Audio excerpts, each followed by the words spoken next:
আজকের ভিডিওতে আমি আপনাদের সাথে শেয়ার করব যেসব আত্মীয়ের বাসায় আপনি কখনো যাবেন না। তাই সম্পূর্ণ ভিডিওটি না টেনে মনোযোগ সহকারে দেখতে থাকুন। আশা করি এই ভিডিওটির মাধ্যমে আপনি অনেক কিছু শিখতে পারবেন। আত্মীয় শব্দটা শুনলেই আমাদের মনে একটা আপন ছবি আঁকে। ছোটবেলার ঈদ, পূজা, পারিবারিক মিলন মেলা বা গরমের ছুটির দিনগুলোতে নানা, খালা, মামা, চাচার বাড়ির স্মৃতি মনে পড়ে। কিন্তু সময় বদলায়, সম্পর্কের রূপও বদলায়।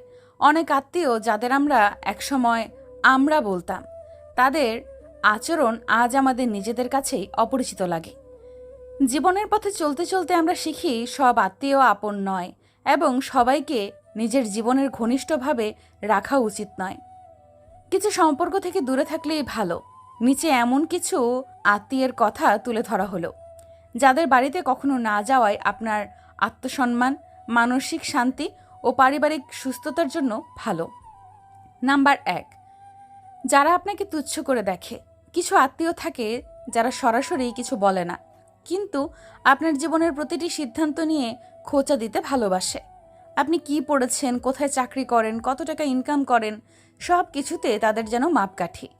আপনার সন্তানকে দেখেই বলে, এ তো দেখতে তোমার মতো হয়নি, অথবা ও কি ইংলিশ মিডিয়ামে পড়াওনি। আজকাল তো সবাই পড়ায়।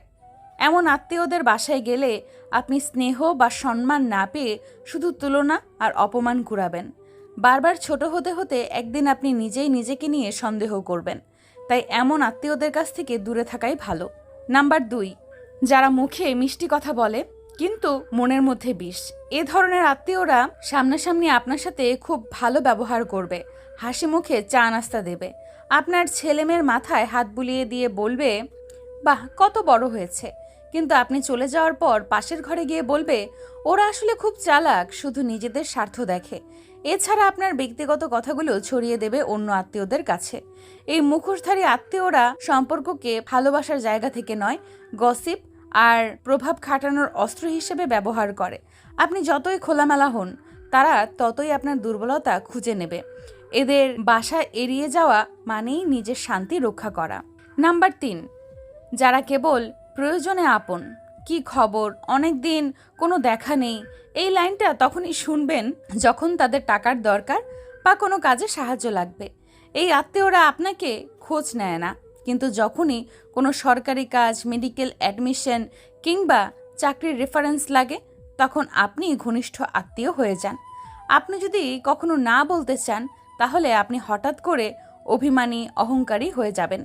এ ধরনের আত্মীয়দের বাসায় গেলে একবার হয়তো খাতির পাবেন, কিন্তু ভেতরে ভেতরে আপনি হয়ে থাকবেন শুধুই সুবিধার মাধ্যম।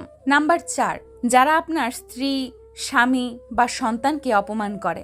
আপনি নিজে অনেক কিছু সহ্য করতে পারেন, কিন্তু আপনার জীবন সঙ্গী বা সন্তানের অপমান সহ্য করা খুব কষ্টের।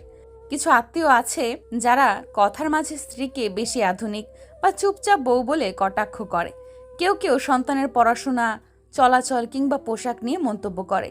এ ধরনের পরিবেশে পরিবার নিয়ে যাওয়া মানে নিজেদের মূল্যবোধ বিসর্জন দেওয়া। সম্পর্ক যদি অপমানের কারণ হয়, সেটা যত আত্মীয়ই হোক, সেই বাড়ির দরজায় আর পা না রাখাই শ্রেয়। নাম্বার ৫, যারা সম্পর্ককে প্রতিযোগিতা বানায়। এদের কাছে সবকিছু তুলনার বিষয়। আপনি কোন গাড়ি চড়েন, কার বউ বেশি স্মার্ট, কার ছেলে বেশি মার্কস পায়, সব কিছুর মধ্যে প্রতিযোগিতা। তারা নিজের অর্জন বোঝানোর জন্য আপনার অপূর্ণতা খোঁজে। আপনি একদিন তাদের বাসায় গেলে সারাক্ষণ শোনাতে থাকবে, আমার ছেলেটা তো এবার কানাডা যাচ্ছে, আমার মেয়ের বিয়েতে লাখ লাখ টাকা খরচ করেছিলাম, ইত্যাদি। এমন আত্মীয়দের বাড়িতে গেলে আত্মসম্মান কমে যায় আর অযথা হীনমন্যতা তৈরি হয়। নাম্বার ৬, যারা আপনাকে নিয়ে হাসাহাসি করে। আপনার ভাষা, উচ্চারণ, পোশাক, ধর্মীয় চর্চা, এমনকি আপনার শরীর, সব কিছুর ওপর কিছু আত্মীয় রসিকতা করে। কেউ হয়তো বলে, তোর তো এখনো বাচ্চা নেই, আবার কেউ বলে, তুই দিন দিন আলুর মতো মোটা হয়ে গেছিস। এইসব কথার পেছনে অনেক অসম্মান লুকিয়ে থাকে। একটি আত্মীয়র বাড়িতে বারবার এই ধরনের মন্তব্য শুনে শুনে আপনি এক সময় বুঝবেন, ওরা আপনাকে মানুষ না, বিনোদনের বিষয় ভাবে। সেখান থেকে দূরে থাকাই হবে নিজের প্রতি সম্মানের পরিচয়। নাম্বার ৭, যারা অন্যদের সামনে আপনাকে হেয় করে। একটি পারিবারিক অনুষ্ঠানে সবার সামনে আপনার ব্যর্থতা বা ব্যক্তিগত ব্যাপার টেনে এনে আপনাকে ছোট করা হয়। এমন পরিস্থিতি খুবই কষ্টদায়ক। কিছু আত্মীয় আছেন যারা মজা করেই হোক বা ইচ্ছাকৃত সবসময় এমন কথা বলেন যা আপনাকে বাকি সবার সামনে অপ্রস্তুত করে তোলে। এ ধরনের আত্মীয়দের বাসা মানেই মানসিক যন্ত্রণা। আপনি গিয়ে এক কাপ চা খেলেও মনে হবে যেন একটা বিষ খেয়েছেন। নাম্বার 8, যাদের সংসারে শুধু ঝগড়া ও নেতিবাচকতা। কিছু আত্মীয়ের পরিবারে ঢুকলেই টের পাবেন সবাই কারো না কারোর সাথে রেগে আছে। কথা বললেই ঝগড়া, মন্তব্য করলেই অপমান। সেখানে ভালো সময় কাটানো তো দূরের কথা, নিজের অস্তিত্ব নিয়েও কেমন অস্বস্তি লাগে। মন শান্ত রাখতে হলে এমন পরিবেশ থেকে নিজেকে দূরে রাখতে হয়, কারণ মানসিক শান্তি আপনার জীবনের সবচেয়ে বড় সম্পদ। সব আত্মীয়ের বাসা নিজের বাসা নয়। সম্পর্কে আসল সৌন্দর্য হলো সম্মান, ভালোবাসা ও আন্তরিকতা। যেখানে এই তিনটি নেই সেখানে গিয়ে বারবার নিজের আত্মমর্যাদা ক্ষুণ্ণ করার মানে হয় না। জীবন খুব ছোট আর মনের শান্তি অনেক মূল্যবান। যারা আপনাকে বোঝে না, ভালোবাসে না, শুধু রক্তের সম্পর্ক দেখিয়ে কটাক্ষ করে, তাদের বাসায় গিয়ে হাসি দিয়ে সামাজিকতা রক্ষা করার চেয়ে চুপচাপ দূরে থেকে নিজের মান বজায় রাখা অনেক বড় বুদ্ধিমানের কাজ। শেষ কথা, আত্মীয়তার মূল্য থাক, তবে নিজের সম্মান যেন তার চেয়ে ছোট না হয়।